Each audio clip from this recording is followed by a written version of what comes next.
السلام علیکم ورحمۃ اللہ وبرکاتہ۔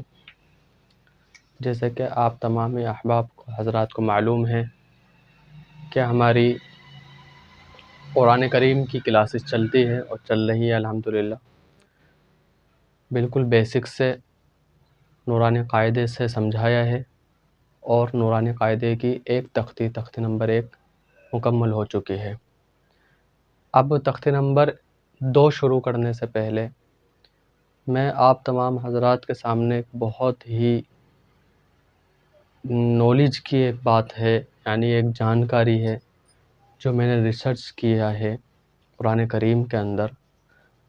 2 ریسرچ میں نے پہلے بھی کر رکھی ہے، ایک تو کہ یا کتنی بار قرآن کریم میں آیا ہے، اور دوسری ریسرچ کی ہے کہ الف اور حمزہ قرآن کریم کے اندر کتنی بار آیا ہے، اور پھر اب میں نے یہ تیسری ریسرچ کی ہے، اور یہ بہت ہی ایک کہہ دو کہ اہم جانکاری ہے۔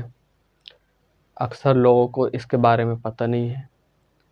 خود جو مسلمان قرآن سے وابستگی رکھنے والی قوم ہے، اور یہ ان کو خود معلوم نہیں ہے، کیونکہ وابستگی جو ہے وہ قرآن کریم سے زیادہ نہیں ہے، بس اتنی ہے کہ کھول لیا اور پڑھ لیا۔ یہ نہیں ہے کہ ہاں کچھ اس میں جانکاری حاصل کی ہے، یا کوئی آیت پڑھی ہے تو اس کا ترجمہ بھی کیا ہے، یا اس کے اندر یہ چیز دیکھی جا رہی ہو کہ رکوع کتنی بار آئے ہیں، سجدے کتنی بار آئے ہیں، حرف کتنی بار آئے ہیں۔ اس طرح کی نالج بہت ہی کم لوگوں کو ہوتی ہے، اور جن لوگوں کو ہے ان کے لیے بہت مبارکباد پیش کرتا ہوں۔ تو اسی طرح کی نالج کچھ میرے پاس بھی ہیں، وہ میں آپ کو دینا چاہتا ہوں۔ سب سے پہلے ہم بات کریں گے کہ قرآن کریم کے اندر، اس سے پہلے میں آپ کو یہ سب بتانے سے پہلے گزارش کروں گا کہ ہمارے چینل کو سبسکرائب کر دیں، اور یہ جو باتیں آپ کو میں دیتا ہوں، جانکاری دیتا ہوں، یہ آپ دوسروں تک بھی پہنچا دیا کریں تاکہ آپ کو ثواب حاصل ہو۔ تو ٹھیک ہے، اب شروع کرتے ہیں۔ تو محترم دوستو، آپ حضرات کے سامنے میں نے جو ہے آج کی جو ویڈیو رہے گی وہ ہے 4 چیزیں آپ کو بتاؤں گا میں، جس میں سے قرآن کریم کے اندر سورتیں کتنی آئی ہیں، دوسری اہم بات قرآن کریم کے اندر آیات کتنی آئی ہیں، تیسری جانکاری قرآن کریم کے اندر الفاظ کتنے آئے ہیں، اور چوتھی جانکاری ہماری ہے قرآن کریم کے اندر نقطے کتنے آئے ہیں۔ تو بات کرتے ہیں سب سے پہلے سورتوں سے۔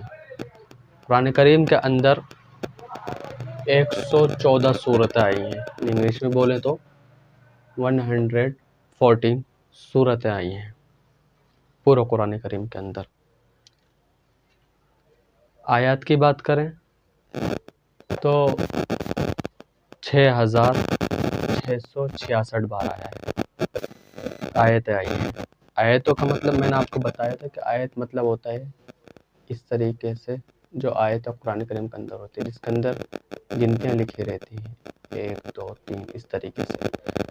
ہر صورت کی اپنی اپنی الگ آیات ہوتی ہیں، کسی کے اندر 200، کسی کے اندر 100، کسی کے اندر 50، کسی میں 25، کسی میں 2، کسی میں 3، کسی میں 3 سے نیچے نہیں ہے۔ سب سے چھوٹی جو صورت ہے وہ 3 آیتوں کی ہے۔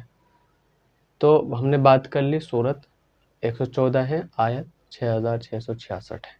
اب آتے ہیں الفاظ۔ الفاظ کا مطلب ہوتا ہے ورڈ۔ تو پورا قرآن کریم کے اندر کتنے ورڈ ہیں، کتنے الفاظ ہیں؟ تو پورے قرآن کریم کے اندر 77,701 الفاظ ہیں، یعنی کہ 77,701 الفاظ قرآن کریم کے اندر آئے ہیں۔ ورڈ پورا قرآن کریم کے اندر اتنے آئے ہیں۔ اب بات کری جائے نقطے کی، تو پہلے تو میں بتا دوں نقطے کیا ہوتے ہیں. نقطے دراصل اس طریقے کے ہوتے ہیں قرآن کریم کے اندر. جو قرآن کریم کو جو حضرات قرآن کریم کو دیکھتے ہیں، کھولتے ہیں اور پڑھتے ہیں یا سیکھتے ہیں، تو ان کو تو معلوم ہے کہ نقطے کیا ہوتے ہیں. جنہوں نے قرآن کریم کو نہیں دیکھا ان کو میں بتا رہا ہوں، یا کھول کے نہیں دیکھا ہے، جن کو پتہ نہیں ہے، کھول کے بھی دیکھا ہے تو پتہ نہیں ہے، تو ان کو نقطے بولتے ہیں. یہ اس طریقے سے بنے ہوئے ہوتے ہیں، اس طریقے سے. تو پورا قرآن کریم کے اندر ایسے نقطے جو ہیں وہ آئے ہیں. کتنی بار آئے ہیں؟ آپ بھی چونک جائیں گے. کتنی بار آئے ہیں پورا قرآن کریم کے اندر؟ 10,15,030 بار آئے ہیں. یعنی انگلش میں بولے جائے تو 10,15,030 بار ہی آئے ہیں. تو یہ تھی قرآن کریم کے اندر جو ہے ایک دلچسپی پیدا کرنے والی، یعنی ہمیں ایک شوق دلاتی ہے. یہ ساری چیزیں ہمیں پتہ ہونی چاہیے کہ قرآن کریم کے اندر کیا چیز کتنی بار آئی ہے. تو امید کرتا ہوں کہ اسی طریقے سے میں آپ کے سامنے آتا رہوں اور آپ کو نئی نئی جانکاری دیتا رہوں. بس آپ جو ہے ہماری ویڈیو کو پورا دیکھا کریں، اس میں بہت اہم جانکاری ملتی ہے، اور اس کو ضرور شیئر کر دیا کریں. کل پھر ملتے ہیں انشاءاللہ ایک نئے ریسرچ کے ساتھ. السلام علیکم ورحمۃ اللہ وبرکاتہ.